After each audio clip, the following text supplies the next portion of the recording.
Kumusta na po, Aling Chichay? Sino ka ba? Taga dun po ako dati sa Ilog. Ano ang pangalan mo? Marlin po. Marlin. Dati po doon. Kanino ka nakatira? Doon po kay Aling Nelia.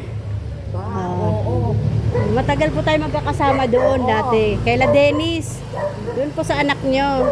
Si ano? Kamusta si ano? Anak po ako ni Aling Rosie. Ha? Aling Rosie. Anak ako ni Rosie. Taga doon po, yung nagfi-fishball yung asawa. Sa Ilog. Ilang taon na po ba kayo? Ako, 90. Di na mabibenta sa iskinita. Sige po na ano kayo. Talaga, hindi na kayo mabenta. Pero ang lakas niyo pa po ha. Nung malakas. Gusto nga ako mapatay. Walaan tumutulong sa mga anak ko eh. Pinilungan yung asawa ko. Hindi ako mapatay na asawa ko. Kilala mo yun, sige. Opo. Oh. Doon pa lang, ngalngal na ako ng ngalngal eh.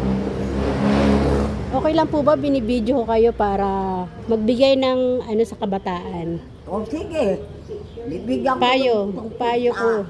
sa mag-asawa, aral, yun lang. Hmm. Yun ang bibigay ko, turo.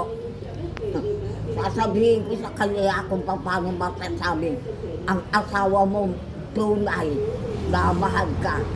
Di ba pag sumahod, kailangan pag iilang mo, asawa talaga yan, di ba? Oo, ano. Kaya nakakasakit ng diabetes, nagdadaya asawa. Hindi ako sumahod eh. Makikita mo nasa bangkada. Oh.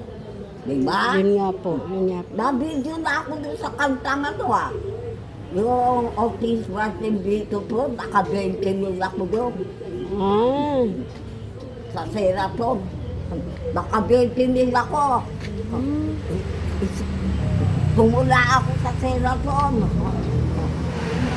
Ang alam mo kasi, ang natatandaan ko lang, yung nasa Philippine River. At saka yung laki sa layaw. Ikaw hindi mo ata alam yun eh. Ha? So, nag-aral ka ako grade 2. 4 na taon sa grade 2. Kaya lang napapasapag sila tutula. Hindi nakakanta.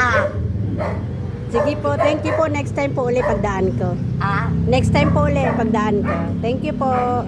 Sige, makita ko sa TV yan ha. Opo, thank you. Para yung anak ko sa Paris ha. Opo. Thank you. Iiyak ko niyo. Thank you po. Opo.